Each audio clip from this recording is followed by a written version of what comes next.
Guys,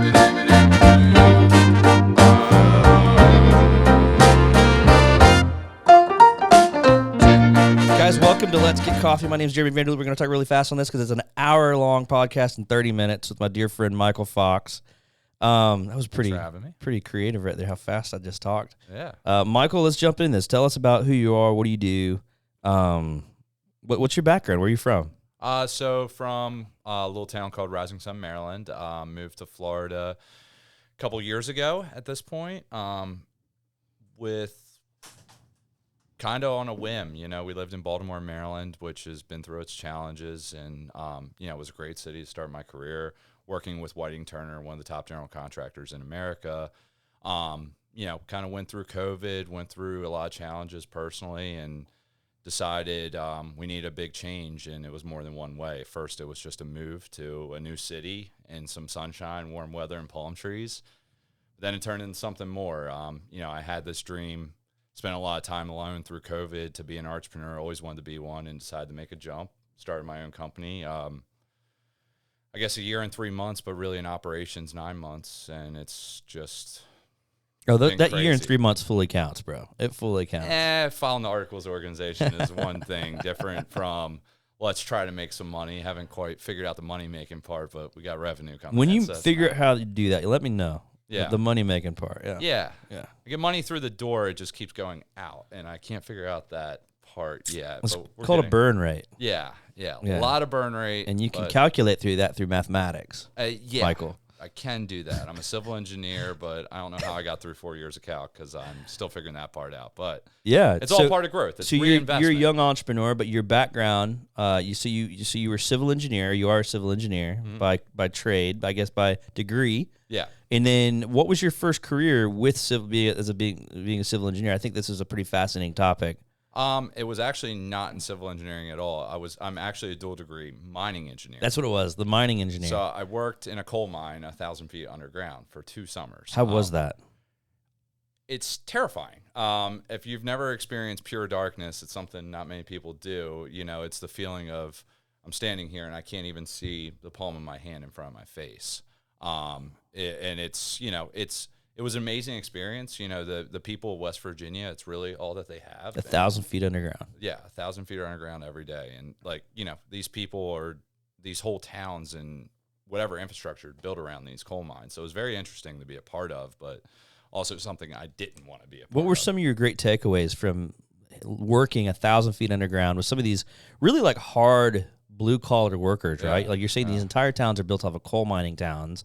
It's almost something like from yesteryear, right? As Americans, we don't really realize and think that there are still people working in coal mines, right? And so, what was some interactions with that demographic of America?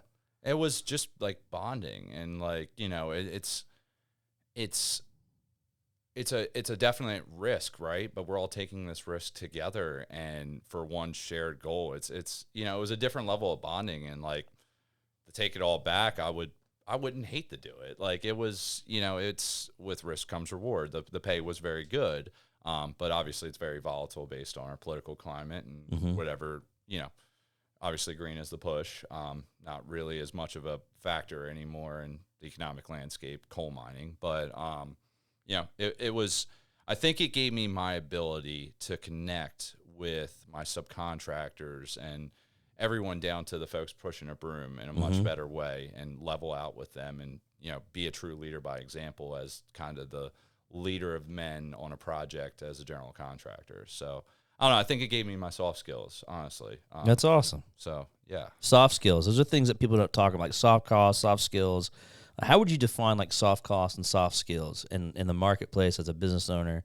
Because you worked for a company, what type of company was Whiting & Turner, for people that don't know, like size-wise, revenue-wise? What type of stuff were you doing in the Whiting & Turner? After the coal mines, you went to pretty high-scale construction. Numbers-wise, 5,000 employees, I think they're $13 billion in revenue this year. Yeah, big company. Yeah.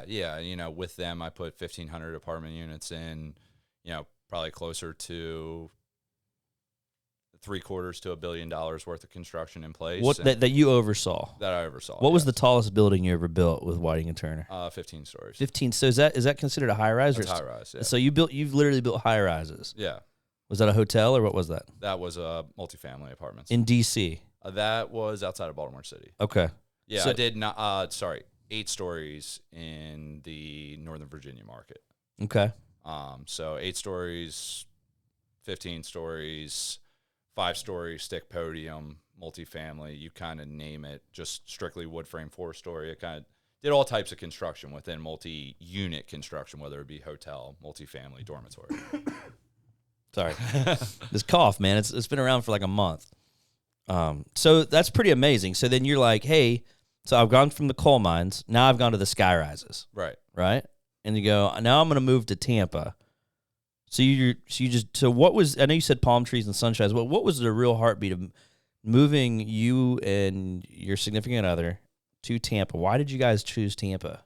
It's a growth market, you know, Okay. and there was opportunity, right, in a growth market. Obviously, this is the most beautiful place in the world, but, you know, you can't ignore the fact ULI real estate trends of this year has us as number 5. You know, Tampa, St. Pete, the Bay is a growth market. So whether it was going to be Whiting Turner on my own, even though I had the seed planted, but it didn't really start to grow until that kind of year 1 with Whiting Turner here at the Tampa office, I knew there was opportunity for growth. And, you know, the way Whiting Turner is structured, there's 34 operating groups in DC, Baltimore. So I was competing literally with ourselves. Yeah. So coming here, there's one office and 25 people. Yeah. At least I had better opportunity as an entrepreneur within Whiting Turner to grow.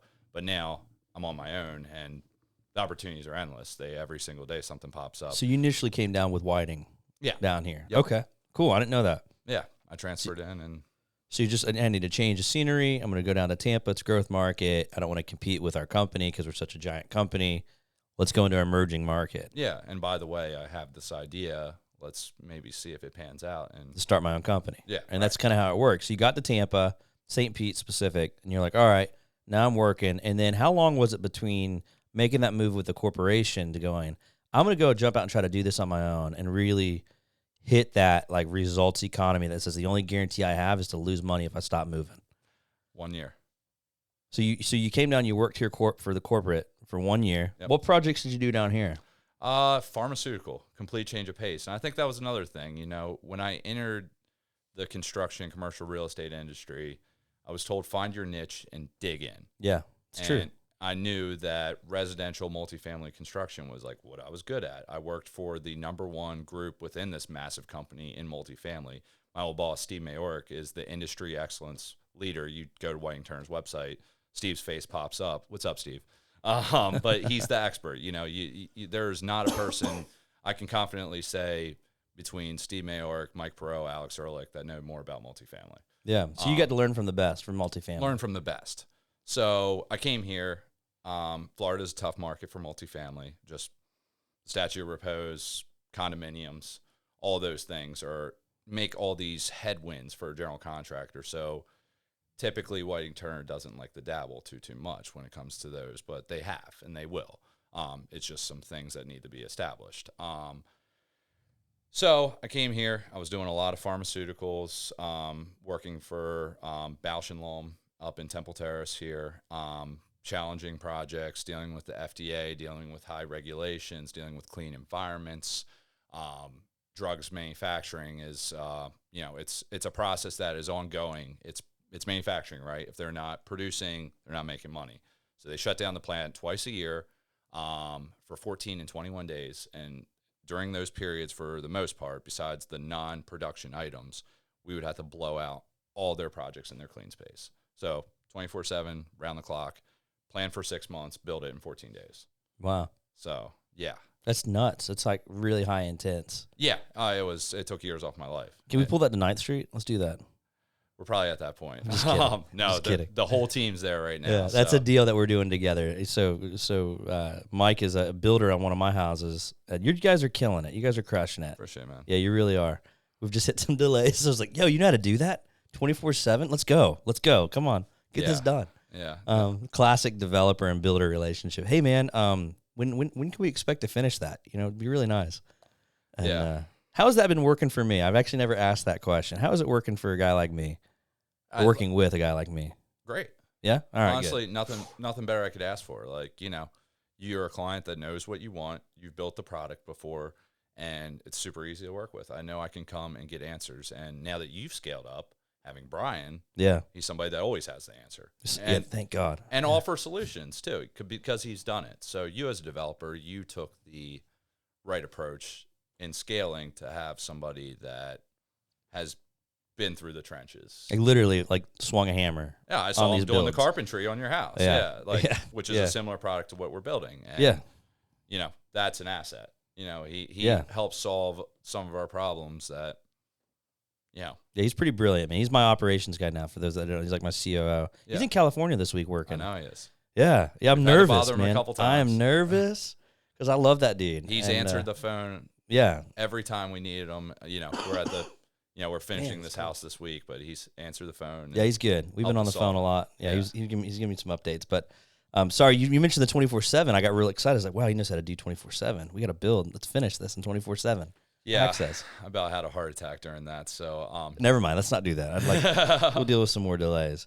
No, so like dealing with delays and budgets. I mean, that is enough stress that'll kill.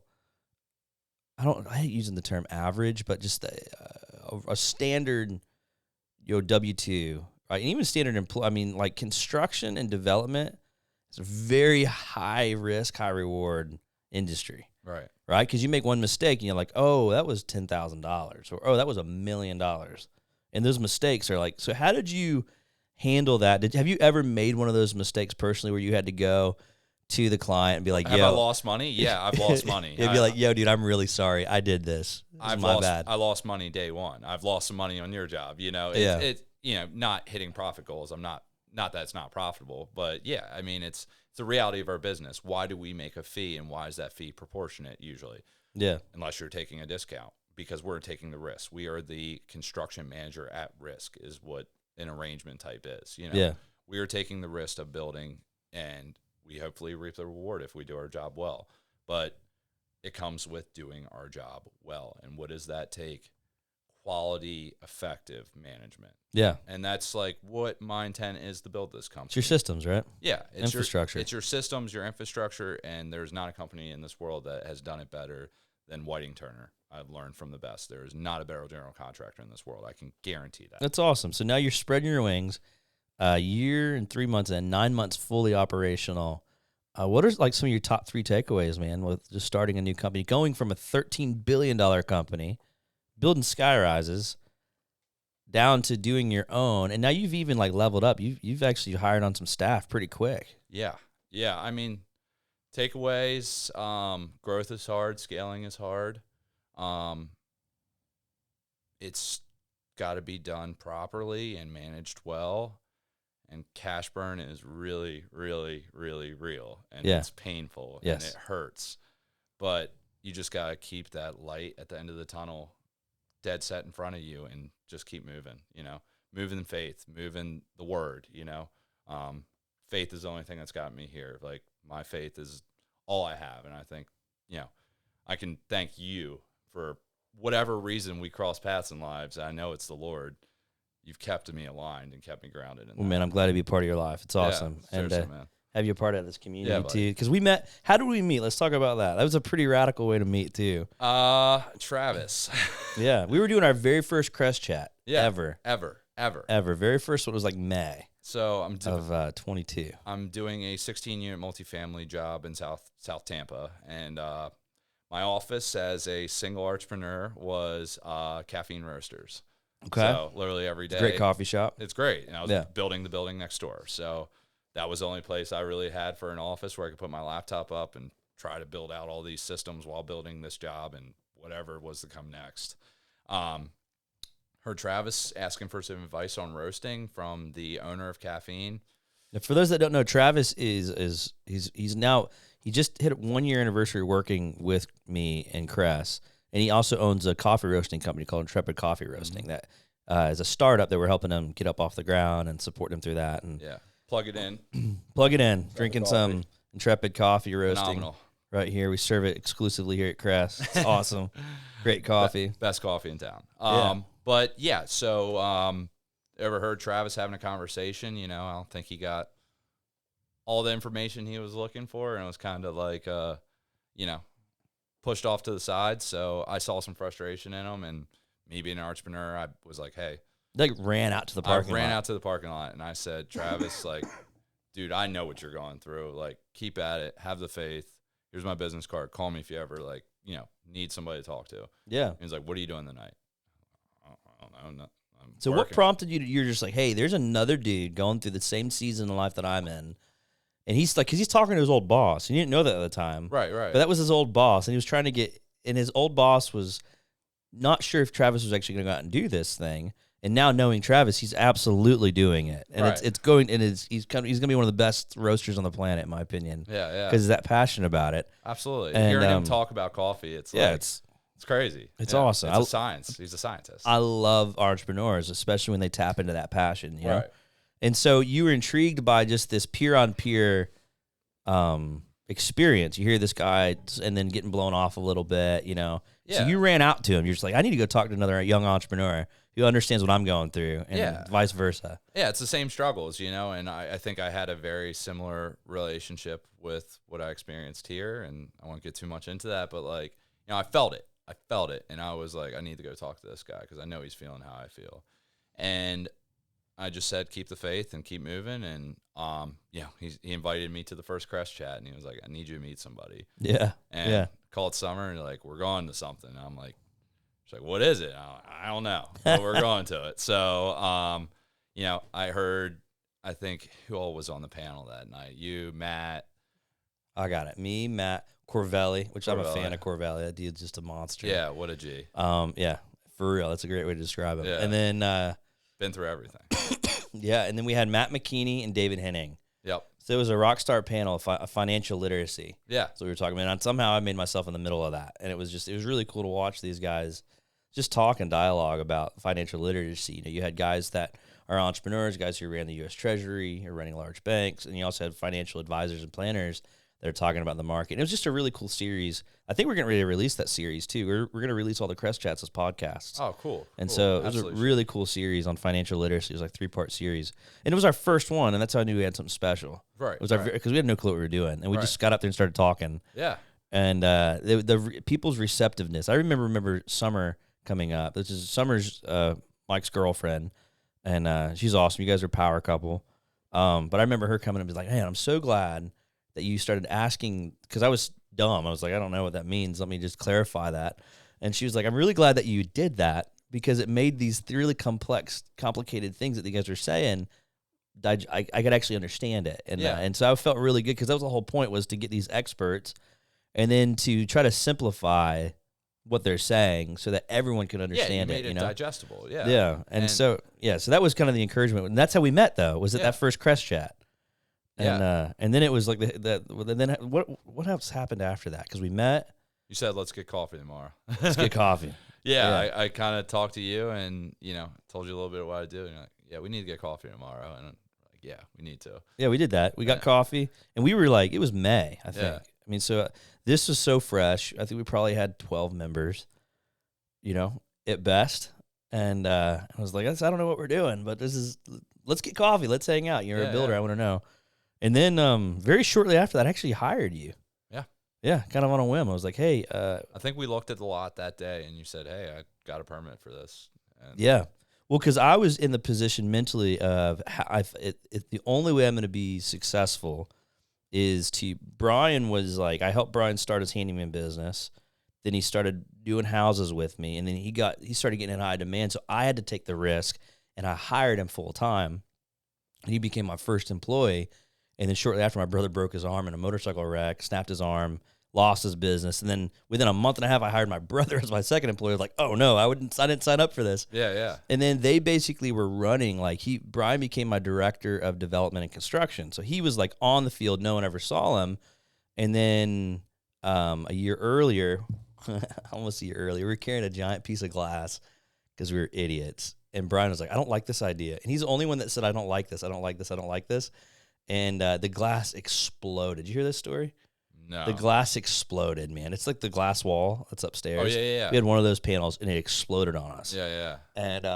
And I mean, I had to rush him to the doctor, and he and I was like, all right, no more swinging hammers. So that like pushed me into this place of like, all right, well, now you are going to be doing office work with me, but it was still like construction and development. And so I started teaching like the ins and outs of like the paperwork aspect, the admin of development. And then fast forward, so that was October. Now we're sitting here in May and June, and we have this permit in hand. And I was going to have him basically like run it. And then I started this thing with Crest and all this other stuff. I was like, man, I really need like I need this dude now to level up to be over my entire operations as an entrepreneur, as my right-hand guy. And so I was already actively thinking and looking for the right who to take that. So when I met you and I connected with you so well, I thought, this guy has the same heartbeat of quality that I have. And that's what I was looking for. We were so frustrated because we were trying to identify how to create proper systems to scale. And it's very hard in the residential world, as you're finding out too. So I finally found somebody that like at least thought the same way I was thinking in regards to systems and processes. Right. And so then I just gave you the headache. I was like, here, Mike, you take this. Let me know how this goes. No, it was a wonderful opportunity. And yeah, that house is coming to market. It's going to be a beautiful home. Oh yeah. That's one of my favorite models. I live in that model. Yeah. Like we were talking. And that's one of my favorite things is these stories of how connections happen. And we weren't looking for that. It just happened. It did. And so, are we allowed to talk about the TV thing or no? Do you guys have that going or is that? Contract in place. I don't know where it goes next, but. All right. Well, we won't talk about it. Yeah. But hopefully a 4-letter TV network that has a lot to do with homes. Yeah. Power couple, man. You and Summer. Yeah. Summer does interior designing now. Yep. And, man, so let's talk about that a little bit. We got like 10 minutes. So your girlfriend has been a pretty high achiever. You guys are a high achieving couple. And let's celebrate your girlfriend a little bit, man. Yeah, talk about her a little bit. Like what's her background? What has she done? Because it really is. You guys are a very unique couple, you know. And I really hope that this TV show thing kicks off for you guys because I would watch it in a heartbeat. Yeah, there would be some drama and all that, but no, it's Summer is the complete opposite of me. I'm the harsh darkness of the reality of this world, and she is the light in my life. She makes her name like describes her. Yeah. She is the absolute light in my life, able to just bring joy and happiness to whoever she encounters. So can't say enough about her. Shout out Summer. Miss you, love you soon when I get home. But she's now taking the leap herself. So two entrepreneurs under the same roof in the same year, really within months.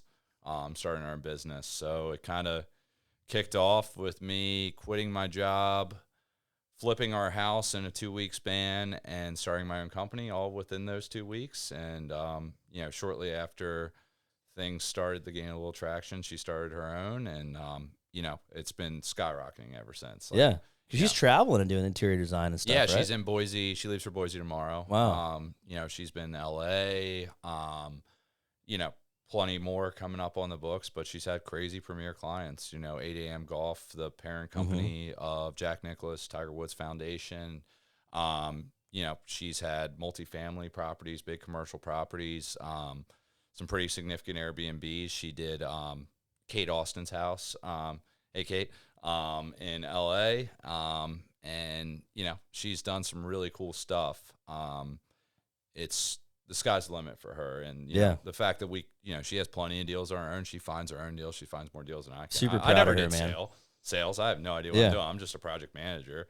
But she has the network like no other, and she's been able to connect. And she has a beautiful eye. A great eye for every design she puts together, and people are seeing that. So naturally, traction's going to gain. So I'm super proud of her, and I can't say enough about her. That's awesome. Yeah, I mean, because we had lunch in August where she was thinking about quitting her job, and it was like, yeah, you can do this, and then she did it. Yeah.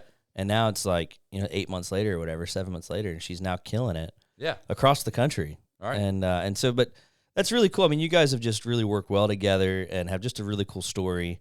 Even her heartbeat with SI and all that stuff. Like, hey, I'm gonna stop cheerleading. Because she was a cheerleader for the Ravens, right? Did they get that right? Yep. And you said she was a flyer. Yeah. And the only reason why she stopped stopped the stunt team because the Bucks didn't do it. Yeah, Bucks is Yeah. it's all like dance. Yeah. So yeah, I mean I give it to her. She took the big sacrifice to move down here with me. But then at She 30, loves she was cheer. like, you know what I'm going to do? There's this competition online, Yeah. right? And at 30, I'm going to compete with like girls 10 years younger. Oh yeah, over Right? 75,000 applicants. You Yeah. know, through COVID, it was fully online. She submitted, she stayed with it, and had to go through several hurdles to get it. But she got picked to be in the Sports Illustrated swimsuit edition. So Yeah. every girl's dream, right? So she's killing it. Yeah. I mean, she's just got a lot of tenacity. Like, top 3 takeaways from just like looking at her life. I mean, she's done some really cool things. You've done some really cool things. If you could tell somebody in their early 20s, like top 3 advice from you and Summer, what would those top 3 things be? Chase your dreams. That's one. Don't be scared of the hard things. 2. I've kind of already said it, but just like go for it. Go for it. The risk isn't that bad. Just take the risk. The risk is not that bad. I can't believe the decisions I make now like that would have put the absolute almighty fear into me. I bought a house today. Like Today things like you did? that. Yeah, I got to talk to you about Oh, that. wow. Okay. Yeah. But yeah, it's like just jumps like because I have confidence. I bought a house today. I thought we were doing that for like 3 or 4 months, dude. Just kidding. It's a whole different thing. I'll get into It's a home run. Yeah. Home run. It better be a home run. Yeah. Okay. It's a creative deal. I'll explain it to you. Yeah. But, so things that scared me forever. I mean, it took me 10 years to buy a house, mainly because of financial things, but in getting my own ability to do that. But things, just take that leap of faith, make the jump. Like, there's nothing. I think me and Johnny say this all the time. My partner, Johnny, shout out Johnny. I wish you were here too. But you're enjoying snowboarding right now. And I guess daddy's got to run the company right now. So I guess I got to do that. But my COO, Jonathan, he took a leap of faith with me. He actually hired me at Whiting Turner. Got to shout him out. If it's not, I don't want to screw this up, life-altering, unsolvable, or I forget what the third one is, then what are you worried about? What are you that worried about? Like, every problem can be solved. So going from like corporate super job security, right? Yeah. Like living the dream, to now solopreneuring, entrepreneuring, now being a full entrepreneur house, right? Going from corporate, and that was my encouragement really with Summer and with you, is like, look, man, you guys did this. Like, it's just effort now. Companies don't rise and fall because of lack of money. It's lack of effort. And you guys have gone out and put forth tons of effort, and you're starting to reap the rewards for it, Right. And that's what it is, right?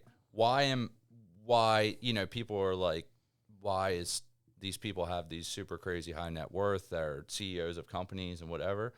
To understand the level of effort that it takes to get there is the thing. And right now we've developed this culture that, I hate to say it and sound like the old hag, but like the people are afraid to do the hard thing. Yeah. The hard thing is what makes that return. I like that. The hard thing is what makes the return. Yeah. Like investing your whole life savings, putting a big bet on red or black, and hopefully it works out. Putting in 24, they say I traded my 14-hour days for 24/7, but that's the real thing, Until you can get to 3-hour days. Right. And then 0-hour days. Right. Because your assets and your equities are paying for your lifestyle. Your cash flow's paying for, for who you are. Right. You're living a way that no one's willing to. You're working. I love like the age-old adjective, working a way that most people aren't willing to work. Right. To live in a way that most people can never live. Correct. You have all the adages like right? that. Yeah. It is, man. It's living that lifestyle that is really tough, but I mean the rewards are exponential if you can really put your head down and grind. Yeah, man. Well, I'm very proud of you. We got like 3 minutes, and I think we've consolidated our podcast. Yeah. And so I usually end with about a 20, 30-minute conversation just so I can learn. Because as you know me, like I'm a lifelong learner, and I just love to learn market-facing activity. Where am I failing? What am I doing? And so just in 30 seconds or less, why did you join Crass? Well, I joined Crass for the community. Yeah? The community and the ability to connect with like-minded entrepreneurs. And a lot of that started with you, We had a shared vision, shared goals. we share, all of the same vision when it comes to real estate and beyond that, just through that met so many folks that were doing deals together, we're working together in some capacity. Like it's a conduit to connect people. And, that's the vision of the whole campus. Right. But like, it's worked out terrifically, amazing in my life. And you've connected me with so many people. Like it's been everything for me. So that's awesome. What have you gotten out of Crest that you weren't expecting to get out of it? What have I gotten out of Crest that I wasn't expecting to get out? Like you joined for the community. But what has been like a bonus like that you just weren't anticipating, if any? I wasn't, I wasn't expecting, a co-working space to like keep me so much more aligned with my faith as it has. And that's been a cool thing. It's been everything. If I didn't have faith, I wouldn't be where I'm at. I would have fallen apart. Yeah. Now, how did that happen? Like, was it just like interacting with me in that regard, or was it just the spirit around here? You, Travis, the spirit. Like, when I come here, it feels a little different. Yeah. It feels like everything has a different core value. It has that greater purpose. That's awesome. That is the core value of this space is just people first, quality. Yeah. It's all about quality, community, and connections. Right. Then everything else is just like if you can thrive, connect, and dream, we're winning. Right. That's it. Like, it's not about the building. And that's what we're learning about our narrative. It's not about the building. The benefits of this space is the investment into the social capital of the community, actually living life together. Absolutely. It's beyond what we do for business. But So with that, like, third and final question, how am I failing miserably right now at life as running Crest? What can I do better? Where can we grow? What can we do to elevate a higher level of connection and community? The highest quality possible. What can we do that we're not doing now, or that we could do better at? Keep doing what you're doing, man. That's all I can say. It didn't help me much. I know it doesn't help you, but hey, you're growing something that has a true place in this world. Just stay with it. The faults you're gonna find out. Those are numbers driven, right? That those things kind of are clear and obvious, but like, you've built the groundwork with the core values and foundation to have great success, and you've had it already. Like your members, I'm sure you're well above your projected growth. So we're working keep doing towards what it. you're doing. Yeah, we're working towards it. Yeah.